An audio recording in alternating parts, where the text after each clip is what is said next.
So we should get started. And I would like to ask first who was able to attend yesterday's session about the psychology of test taking, and what was your impression? Was there something new, something useful, or just confirm that yes, I'm doing the right thing in my preparation? Anyone who would like to share, please feel free to unmute, and whether you come on camera or not, that's your private decision, but you can always write in the chat. That's completely fine, whichever modality you find comfortable for you.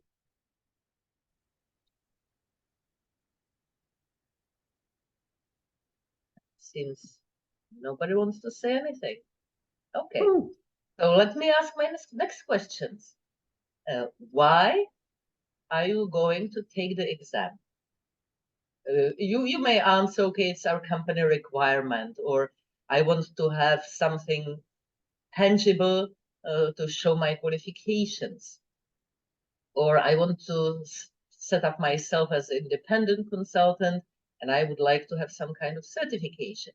So I'm just curious to see what are your reasons, because it's not an easy exam and it takes quite a lot of efforts to prepare and pass.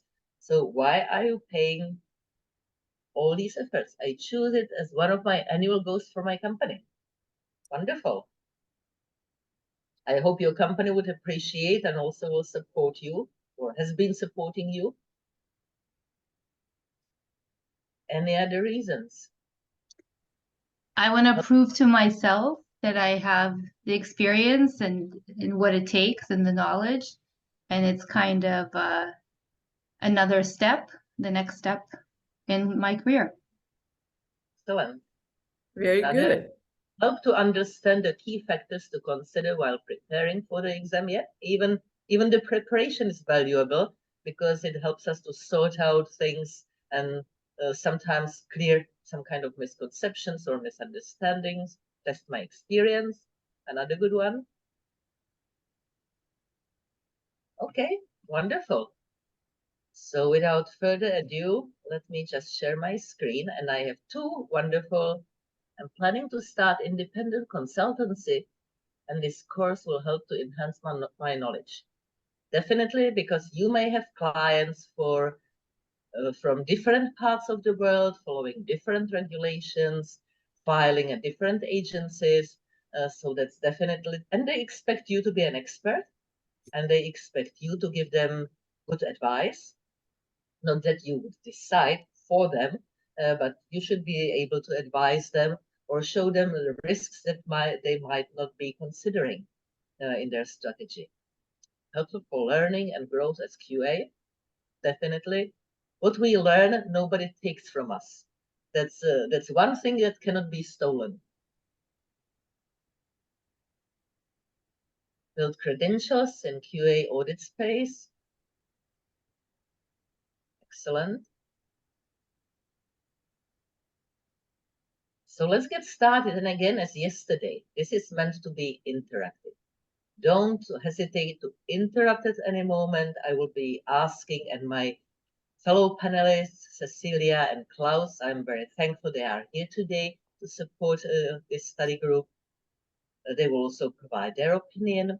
So ask questions, give your experience. It might be different from what we talk about. So that does not mean that what you do is wrong. Doing something differently is not necessarily wrong. You may have good reasons, your organization may have good reasons, and it needs further examination to see whether it's against any regulation, meaning then there might be a problem, or it's just a different way to get to the same goal and everything is totally fine. When you audit, keep this in mind. If you see the auditee doing something differently than what you are used to see, that does not mean it is wrong. So let me start sharing my screen. And I will just minimize this to have it smaller and go to the presentation mode.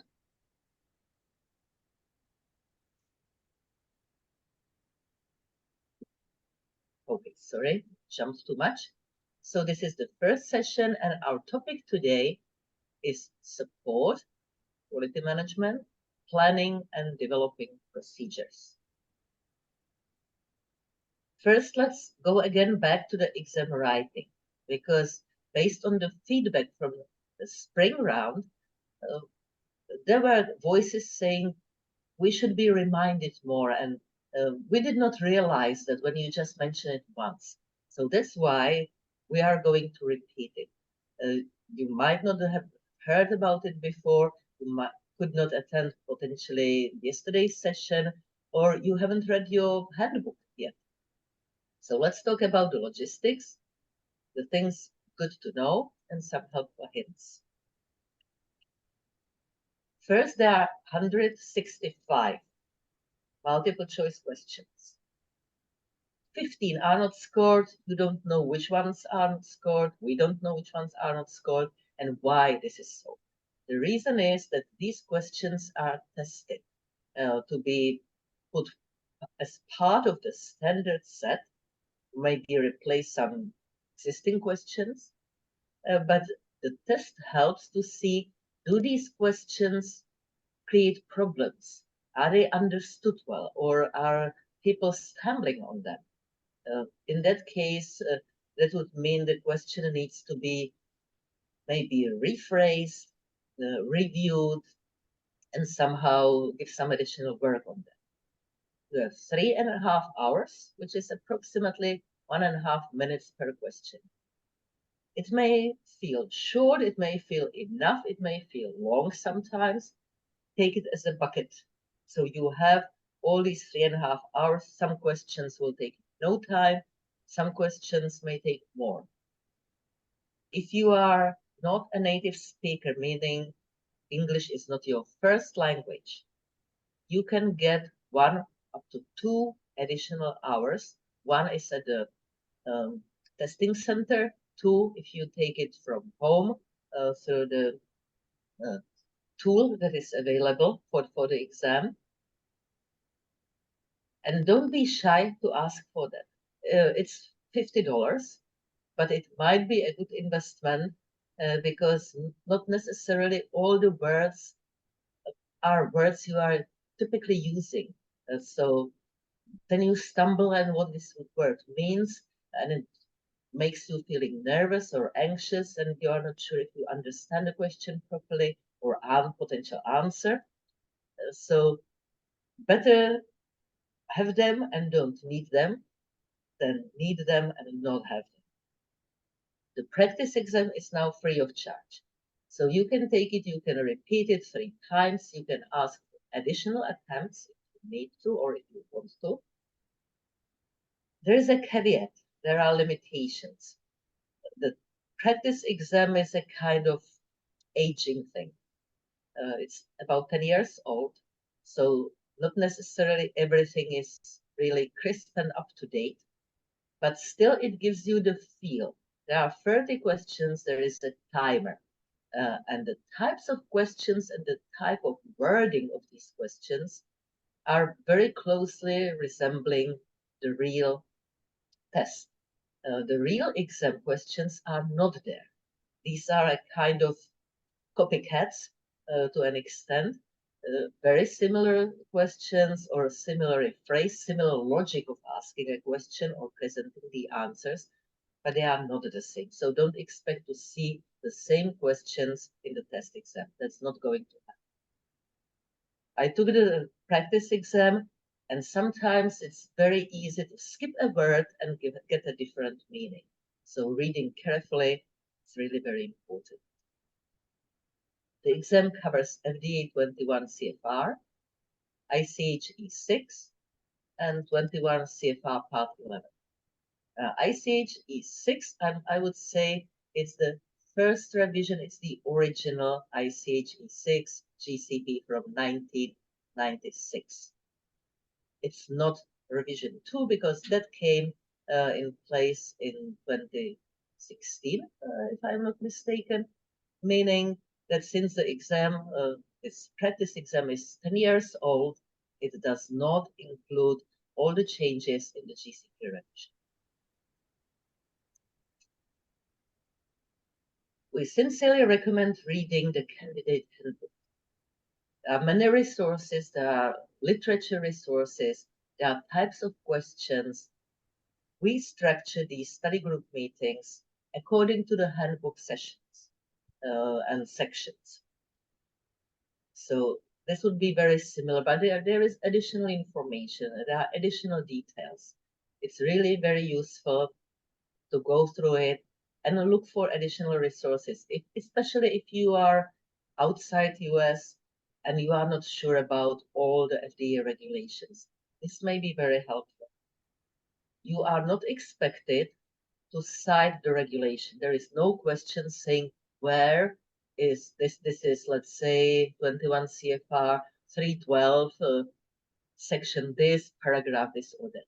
No, you don't need to memorize the regulations, but understand the intent, the meaning, the interpretation.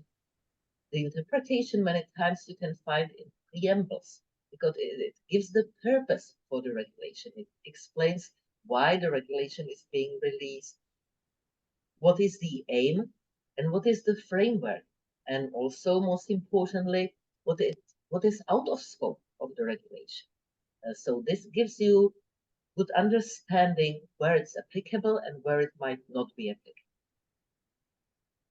Stay conservative in answering the questions.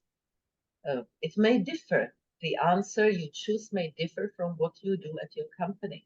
And there is nothing wrong about it because your company has certain business model, certain structure, geography, location. So not everything is necessarily applicable. So don't worry to choose an answer that you would say, but this is not what we do.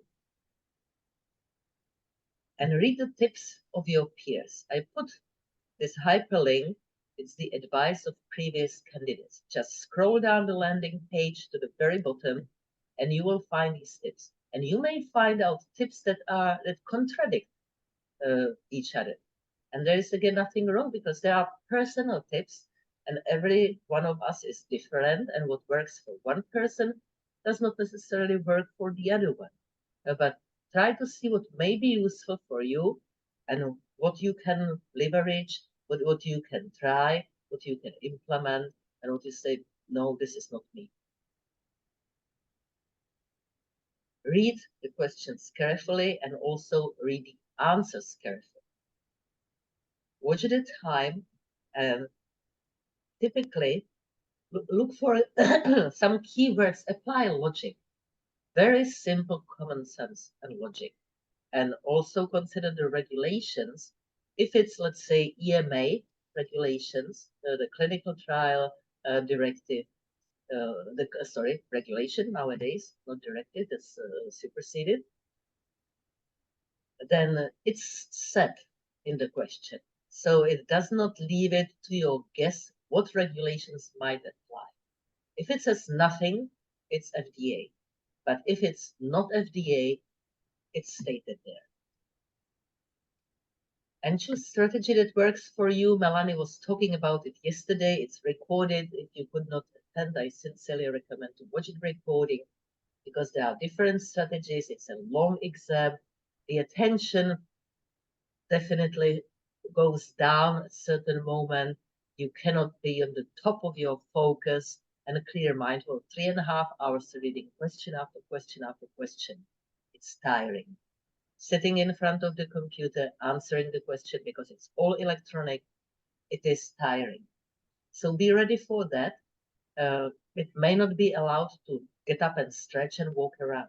So read also the rules of the training or testing center that you might be choosing.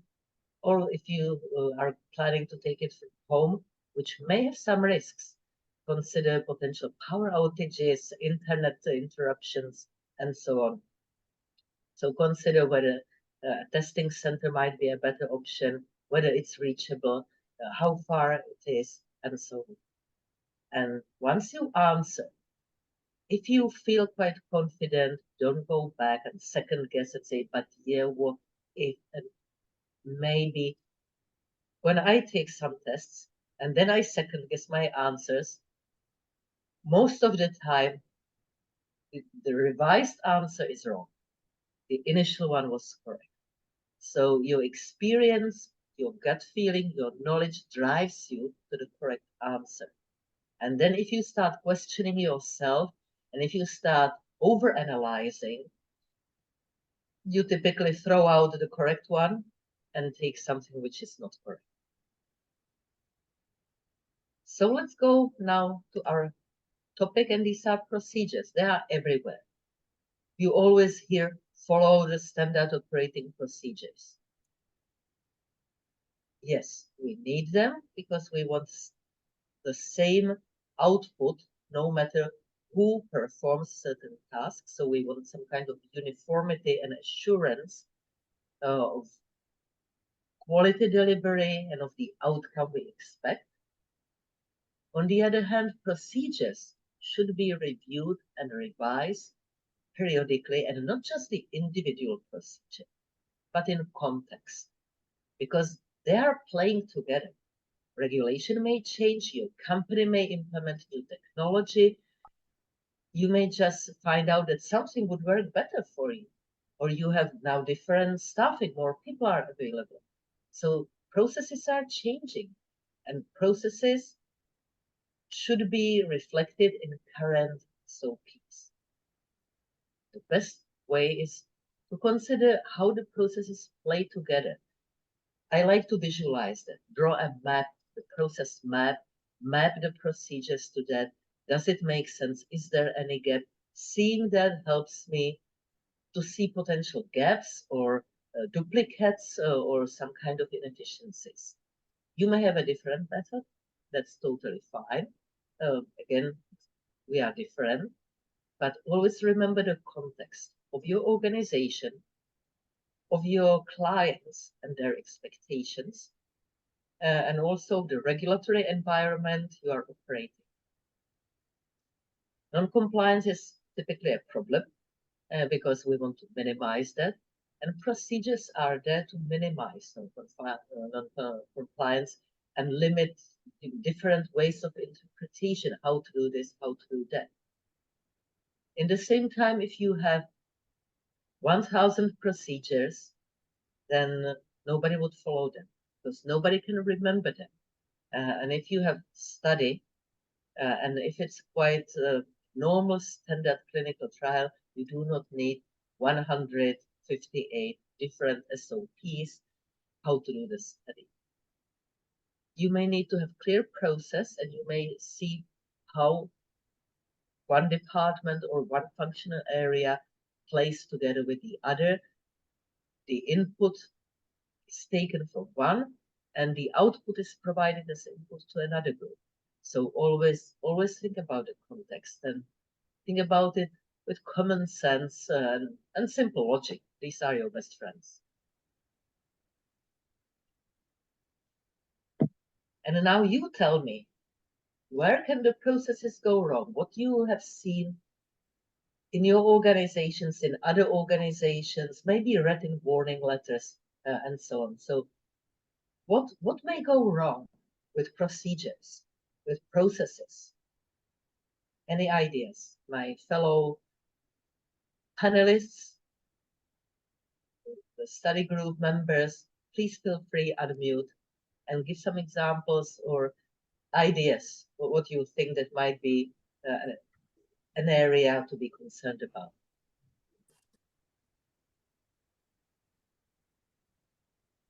Not understanding the specific requirement for an organization, the process flow, and then copying just the available material, and interpretation goes wrong. Yeah. Lack of understanding because the procedure may not be clear or may not be well defined, or the SOP is not well written. And I've seen many that are not written well, and you are wondering what it means. You read a sentence 5 times and you are still not sure. There is apparently something wrong.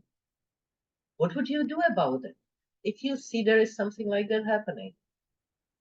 What do you expect your colleagues to do in your organization?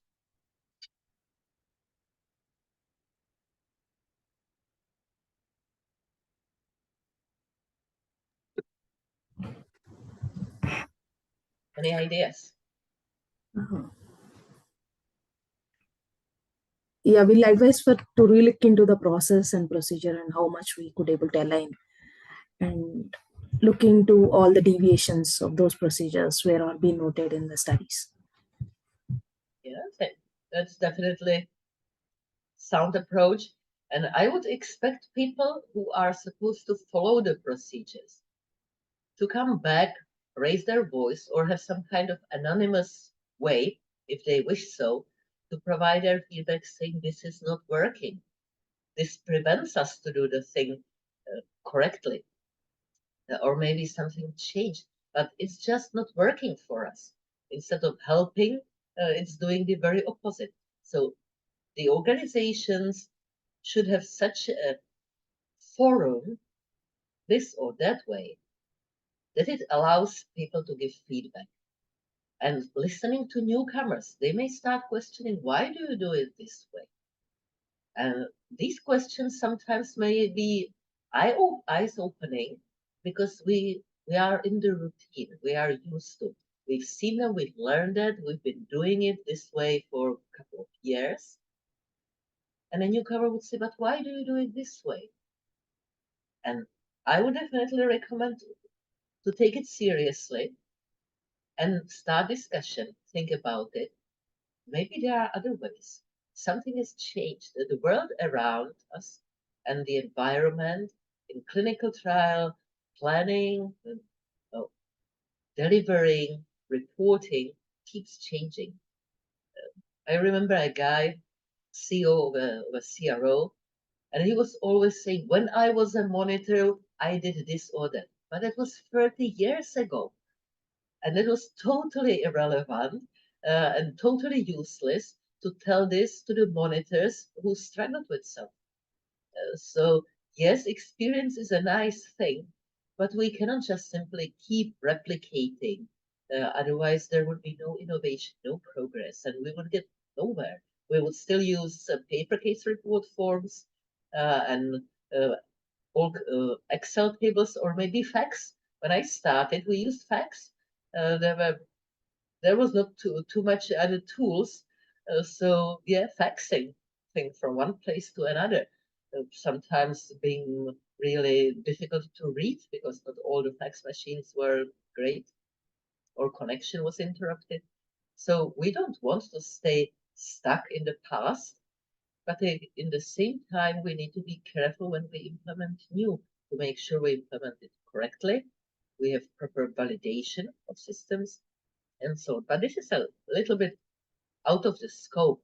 This is not going to be part of the exam. It's more for your work or for your audits and for the general considerations when you work as a quality assurance professional.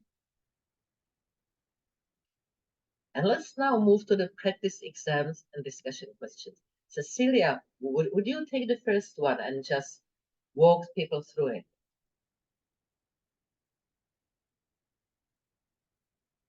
And remember to unmute. If I may ask. Yes. Informed consent. According to the ICH E6, which of the following should be included in informed consent documentation? Please select one.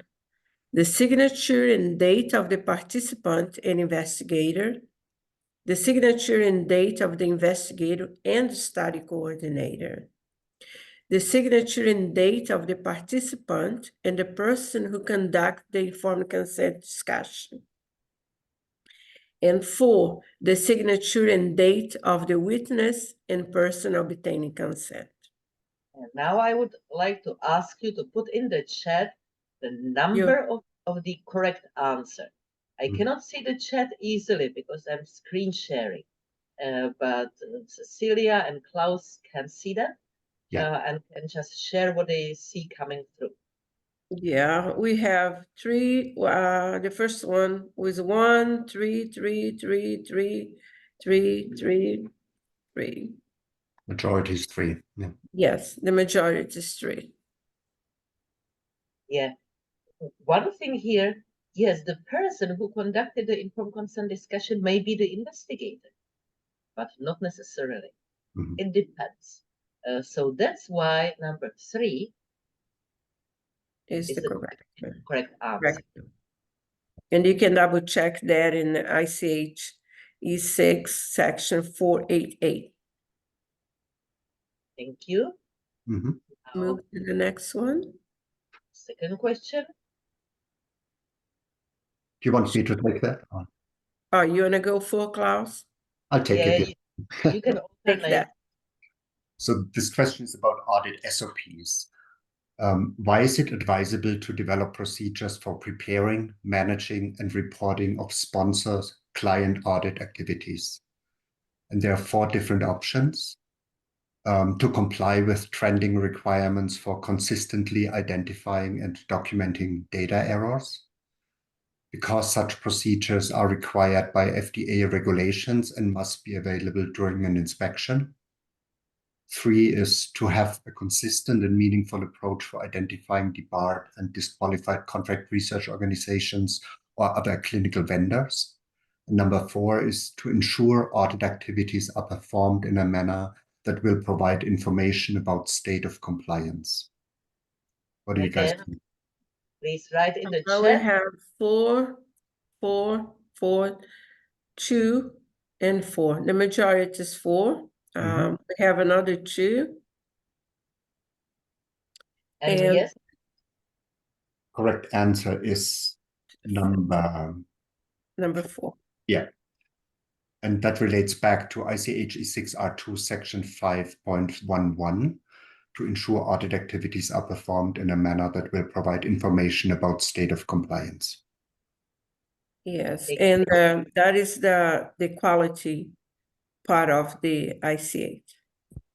and my additional question here, do you see any answers here that are straightforward incorrect and you can exclude them immediately? Again, if you can write the numbers in the chat, what would you never choose as a correct answer? I don't see any numbers coming. They're all misleading. Or misleading, yeah. The question is now reversed. Which I have a potential number answer- 3 coming. I had number 2, number 3, number 3. Mhm. Okay. Yeah, and actually, why number 3? Because debarred and disqualified, you typically find investigators, Right. or and not CROs and not Yes, vendors. Yes. That's a good one. That's a very good question. I'll go back. Continue. I'll take this qualification documentation. Which of the following documentation best demonstrates that a person is qualified by education, training, and experience? We have 4 questions, and you should select one. Curriculum vitae, GCP training and professional license, CV, performance review and employee profile, GCP training, job description and delegation log, job description, diploma and delegation log. We're talking about documentation at the investigator side, the clinical investigator side. Mhm. Okay, so So- again, put your answers in the chat. I have a lot of ones here. The majority is 1. Do we have any other opinion? Don't think so. I don't think so. No, they are 1s. Very good. Very Excellent. good. One again note here, not everywhere professional licenses are issued and used, not in every country. So although, yes, this is the correct answer here, For the FDA, you may say, but in my country, there are no professional licenses for doctors. There might be other, for example, list of registered physicians at a medical chamber or something else, or institutions issue a kind of it's not a license, but a kind of registry of the doctors who are qualified per the institution policies to practice in their hospital. But professional license, that would be like issued by some government authority or other qualifying authority, does not necessarily apply everywhere. And in the States, again, you may consider that the professional license is typically limited to a state. So it does not mean that medical professional, healthcare provider, providing medical care at one state, let's say in Georgia, can provide it in Pennsylvania or California. Yeah. There is nothing such as universal professional license. Yeah, especially in America, professional license of the investigator must be in the state he's practicing, or where they are the clinical trial is being conducted. In Europe, and has a date of expiration for the American license. But not in Europe. In Europe, there is not such a thing. Yeah, and consider one thing, just as a point of interest. We are talking a lot about decentralized clinical trials. So we may have a study site that is somewhere close to the border, and the study participants may be also in another state. And that can create kind of problem because our healthcare professional, our investigator, is not licensed in that state. Welcome, Jenny. Happy to see you here. Yes.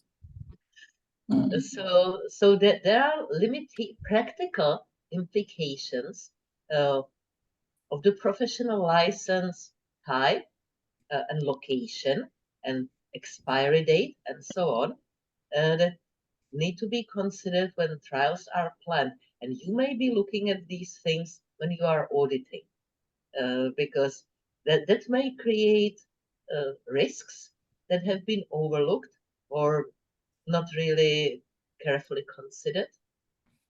So when supporting teams and reviewing any kind, if you are asked to review, for example, the clinical risk management plan, although this may not be your task, this would be clinical QA, but you may be clinical QA.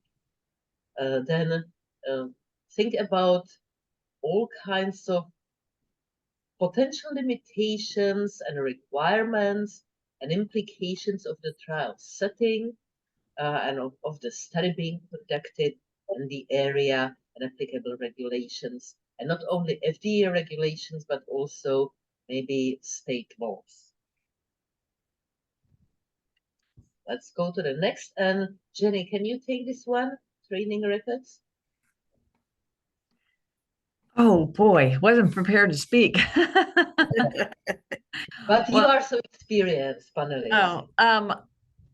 So I don't know what has been said. I just now joined, but yes. So you're just talking about training, and I'm like thinking about the records I just reviewed for the audit. Yes. So training records are very important. It's the way in which, in any scenario, whether you're at the site or at the CRO, at the sponsor, that you're demonstrating, that the individual that have been tasked with doing work on a clinical trial or trained. And so when I'm looking at training materials, and I know she was, Kamala was just talking about the CV. So I want to see the CV. I want to see a job description so that I can look at the qualifications versus what whatever organization or entity is saying. I don't see job description at the site, but at the sponsor level or at a vendor, are they meeting those qualifications? Can I attribute, I see training name versus hours and certification from a trainer. What kind of training happened at CRO sponsors? It is most often now in a learning management system. A lot of it read and understood. There may be quizzes. There may be some organizations that now I've seen different organizations say, we did the quizzes and now we don't want to do those anymore. We're just back to read and understood. And some are still implementing those at an investigator site level. Training is most often face-to-face when it's at study start. And then once the study is underway and new individuals are added, they're going to be often tasked with just reading and documenting that they've understand the material. And let me see what I'm going to say. You want to see when this is most important to look for when you're at the site documentation is the trainee's name, the date of the training. I don't often see number of hours, but the materials that they've trained on should be documented clearly, not just I did protocol training on August 15th, 2024, and I have to then go back and look and see what was protocol amendment was current, and I can't assume. And I can look at it and go, they probably, in my mind, I know they probably train on the right one, but it's still a finding because I can't say definitively that they trained. Nobody can say, did they train on the right amendment version? And then regulatory training, at regulatory references, I'm not sure what was intended there, but we always want to see in any environment the GCP training. At sites, quite often that's the only the subject protection training, GCP training is what we'll see. And then at the sponsor and vendor levels, we'll generally see more regulatory training because we have GCP training. We have Part 11 training now is fairly standard to making sure, because of the systems we're using, we won't see Part 11 training at the sites. I don't think I ever have. But not that I would mind it, I would love it. But I do want to see that at the sponsor level. HIPAA training is something I don't necessarily, it will be part of, if a site has gone through city, HIPAA is a component of that. And then at the sponsor and CIRO level, it's usually HIPAA training I don't see consistently, but I see, and usually if it is being offered, it's a subset. It's really those team members that are interacting with the site. And have I left anything out? Is there any questions? I've seen some chats pop up, but I have not read them. You can just simply read the question and the answers, and we will see what our colleagues preparing for the exam would answer. Someone should have stopped me. I just railed on when not. I didn't realize what this slide was. It was great training. I was just talking about training. Oh my gosh. My apologies to the group. No. Minimum. What are the minimum? At a minimum, which elements should be included in the training record? I'm not even going to read. I'm sure everyone has ample time to have read those. So let's look at the chat to see what people have said. Yeah, but there were so many good points, Jenny. I'm happy you were talking about these things, because it's different. Here we don't know if it's site or vendor or CRO or sponsor affiliate. So pointing out these differences for practical use was very good. I would say, I think I saw a question. I'm going to go to the answer first. I think that I would agree that number 4 is the correct answer for this question. To touch on what someone asked about the GCP training certificate, that is, I really want to see GCP training called out separately and some piece of documentation. It maybe not a formal certificate, but a training record that documents. I'm not comfortable when someone just says on their CV that they have a GCP training, because the separate documentation will give you the details of the date of the training and usually the method of training. if it's a certificate issued through an organization, or if some companies will have someone train Yeah. in-house.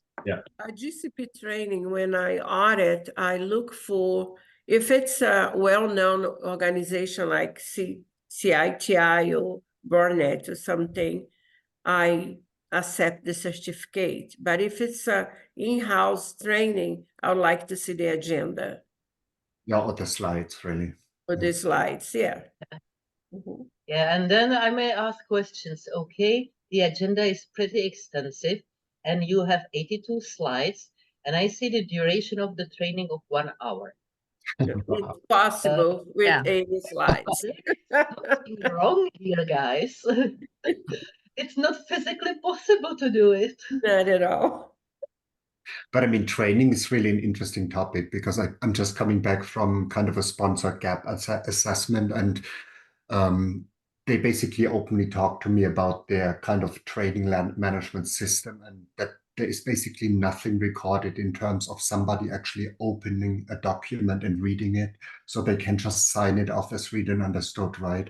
So I think if there's really an LMS used, not necessarily that it needs to be on the training record, but you really want to make sure that this LMS really records kind of a time somebody spent on a document. And the other thing is, really, if you are doing any audit of any organizations, I've been doing quite a lot now of pharma affiliates, and there are hundreds and hundreds and hundreds of trainings. Yeah. But the first thing I've seen was that there was a problem with the system, because the records were completely illogical, physically impossible, and there was apparently some migration from an older system to the new one, which was not done properly. So finally, I decided I'm not going to spend a single second on this exercise, because I can't trust anything I see there, anything at all whatsoever. And another funny example was I was auditing a vendor of a pharma company in a particular country, and we were then just discussing with their QA or senior auditor support person, whatever the title was. And I said, yeah, but you know, this is just this read and understood, and it does not give too much information. Basically, if you open the system, open the document, shut it down, you don't need even to read a title, Yeah. but it shows that you pass. So everybody is 100% compliant, but nobody has read anything at all. And the wonderful answer of this QA person was, but this is how it's done everywhere, isn't it? And I thought, like, okay, the audit is over. I don't need to ask any other question. It's just now, okay, this is either a checkbook exercise my client wants me to do, or we have a serious problem. Yeah. So it happens, and many times it's not really that much fault of the people, because they are pushed to deliver, they have milestones, they have deliverables, they have dozens of people yelling at them why this is not ready yet, and why this is delayed, and so on and so forth. And there are dozens of SOPs, and they simply do not have the physical capacity to do that. That's a problem of the organization. And I'm happy to raise it as a finding, saying the way your processes are set up and people are required to work does not support the time for learning. And then you have a problem, and then you have deviations, and then you have this and this and this and that. So think about your processes, and we are back to processes, not just procedures. Processes behind the procedures. That's very important thing to see.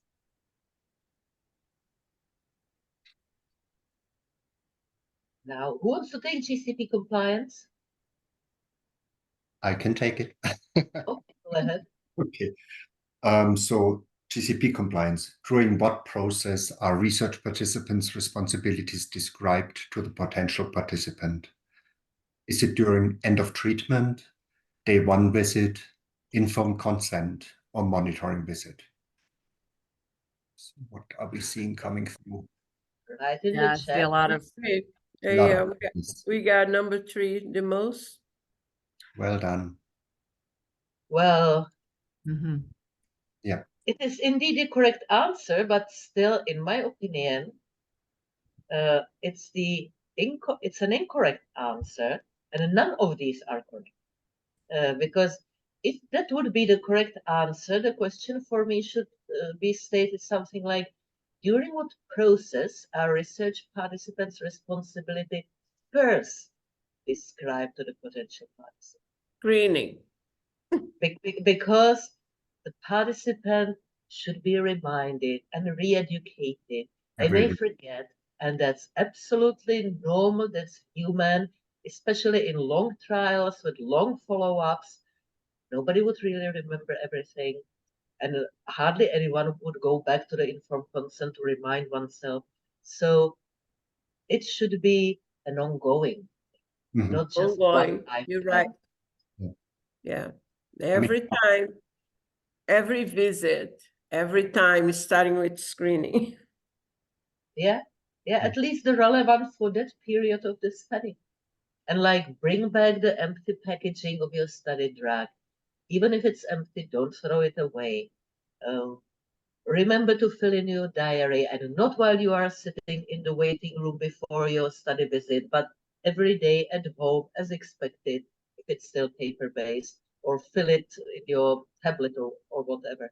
So yes, the investigators, site coordinators, they should help the participants to remember and remind them of what is important, and re-explain why this or that procedure of the study, including all kinds of blood draws, is important.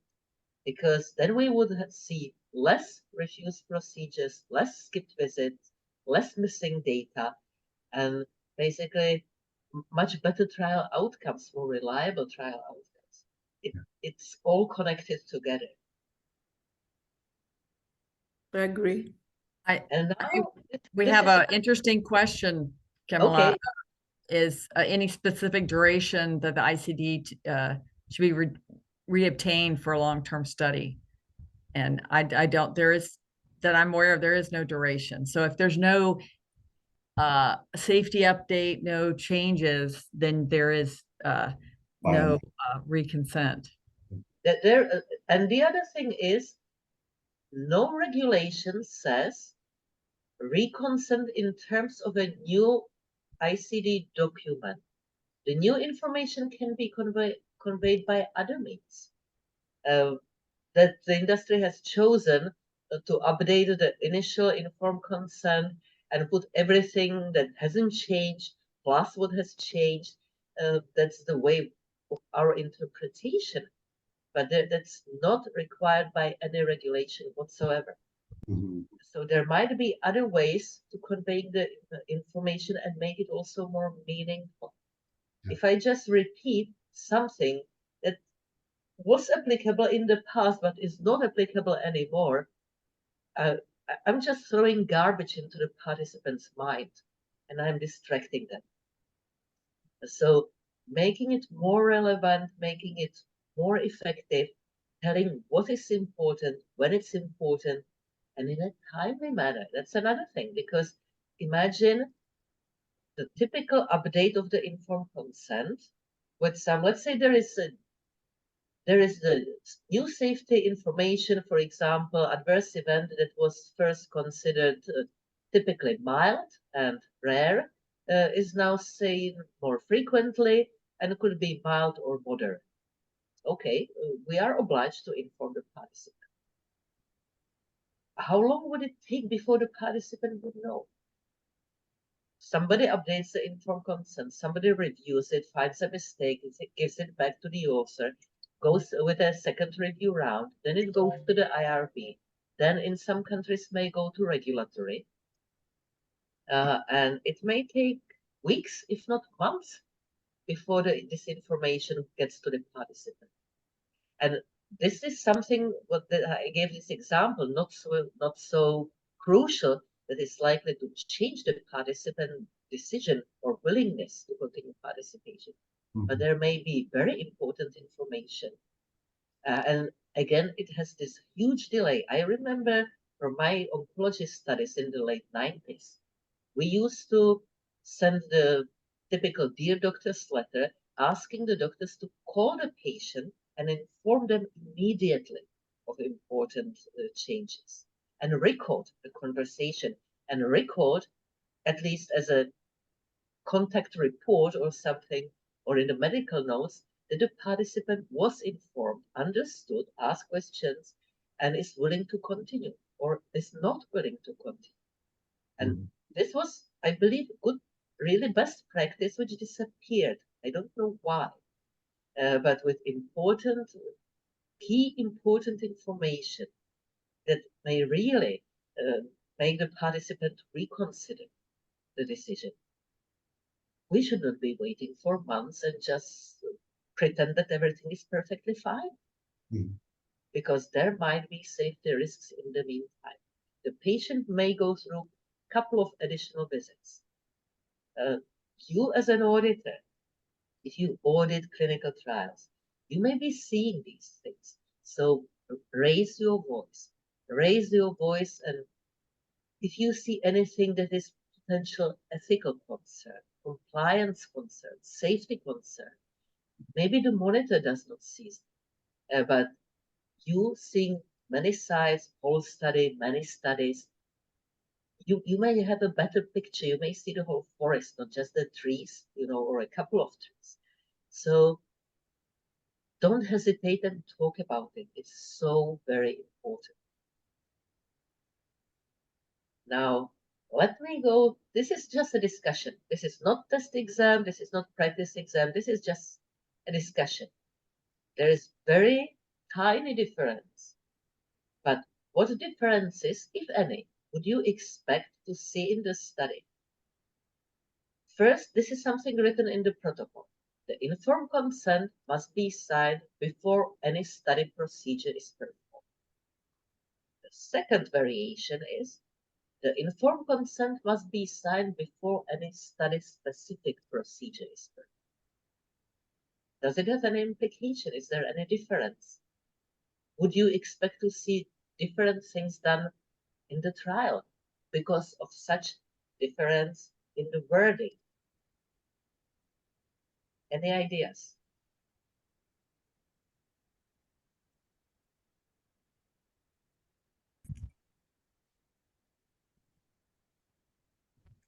It may sound a little bit tricky, but it's not that difficult. We have 2 comments. Okay. Yeah.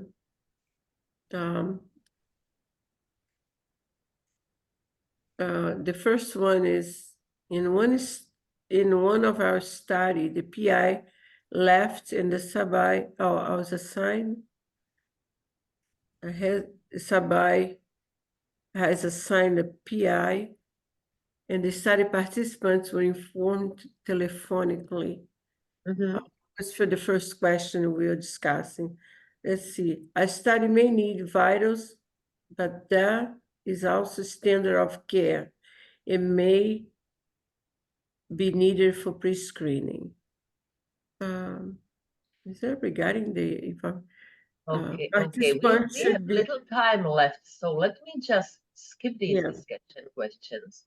I will stop sharing and let's focus on the questions, because that's the whole purpose, for you to have chance to ask questions. So Yeah, I think that first one is interesting. Regarding the change in PI. I think we should address it's perfectly fine. I still would expect updated informed consent or any kind of formal, also the approval of the IRB. That's another thing I would expect. But this thing takes time. So it's good to inform the participants. And although I don't remember any regulation demanding that, it looks to me like best practice. Yes, Mhm. it makes sense to me. A study may need vitals, but it is also standard of care and may be needed for pre-screening. That was more to to this discussion question. Yes, So, Yeah. yes, and I agree if with that. something is a standard of care and the protocol says before any study-specific procedure, it's perfectly fine if this is done before the informed consent is signed, because every patient coming to the hospital or department would have the procedure done. Disregard the study. Mhm. But if the protocol says before any study procedure, then I would rather expect the informed consent to be signed even before this routine procedure, because the protocol does not differentiate. And the protocol lists this procedure as part of the study. Think about it from the billing requirement. If it's part of the study, it should be paid by the sponsor, and the hospital would be very careful to bill it to the sponsor. If it's part of the normal medical care, then it's billed typically to Insurance. other payers like insurance companies. Mhm.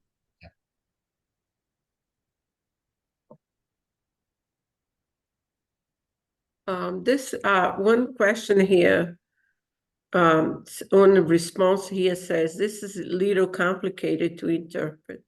The difference between the two might be used interchangeably. Well, Interchangeably.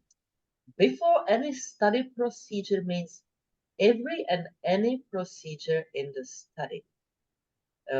Whether it's part of normal medical care or not, consider the site processes and what is done in the medical practice, and that's what we need to know. What is the standard of care? And before any study-specific procedure means that from this point of view, the standard of care, what is done for every and any patient coming to the hospital, that's not study specific, because every patient undergoes this procedure. So there is this subtle difference that may be skipping the attention, but may have practical implications. And I remember an example from an oncology study. Some exams were done routinely, and the investigator was telling me, no, I don't want the participant to sign informed consent before these are done. They are done with all the every patient in our site, and I don't want to raise false hope, giving them the hope of there might be a possibility of having new treatment, and then tell them, but you are not qualified because your results are not good enough. So there is also this kind of medical care and medical ethics and consideration of the participants and their well-being, like raising hopes and then disappointing them, which can have a huge impact. Mhm. Yeah, we definitely need to look at this side of the coin. Just the title of it. Yeah.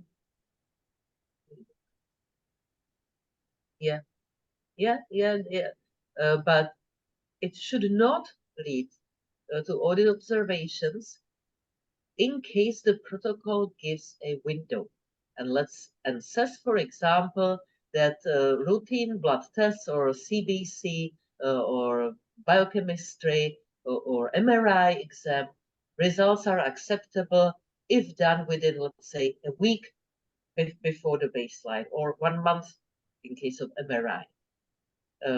If it's not in the protocol, it leads to require excessive testing, excessive radiation exposure, meaning the protocol has some deficiencies that I would point out as a recommendation, because if I'm auditing the site, I still put at least recommendations or even findings for the sponsor and for the CRO. And that's very often the site is doing great, and I have more serious things with the sponsor and the CRO. So again, just don't limit your view, because not everything that happens at the site is purely the fault of the site. Consider 12 amendments and 25 protocol clarification letters, very confusing protocol, and the site deviates. Of course, because nobody can finally understand anything at all. The protocol is miserably written in the first place. So, Jenny, that is an interesting question here. Can you read that for us? A comment. It's an interesting comment.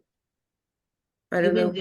During my audit, observed that when participant came to hospital, I just read that one. Oh, okay. I'm sorry. When I had a kind of little talk around, Yes. Yeah. Mhm. which might have confused you, so my apologies. That's okay. Chance for a last question. I'm willing to stay a few minutes longer if you have a burning question or an example. And yes, here you see auditors are people, inspectors are people.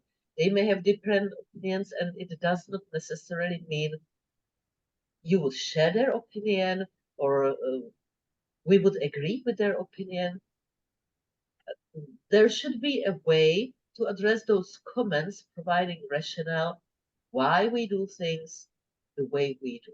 And the rationale, if it's good and strong and justifiable, should be good enough and acceptable. It's the audit and communication of result of the outcomes and feedback. This is a dialogue. This is not a court judgment. So don't be afraid to push back when you discuss it with your sites, and you may have a sponsor audit or a regulatory inspection, and put reasons why things are done the way they are. And if there is good process behind and risk assessment, and really strong rationale, you may have a very good chance that it would be downgraded. So thank you very much. I hope that was not a waste of time for you, although we talked more about examples than the questions, but we will go through all the practice exam questions. That's what we have during our 6th session. So next one, we are going to see you again in a week, and I'm looking forward to that. Have a great rest of the day or evening, wherever you go. Thank you, guys. Thank Bye-bye. you. Good luck in your exam. Thank you for your support.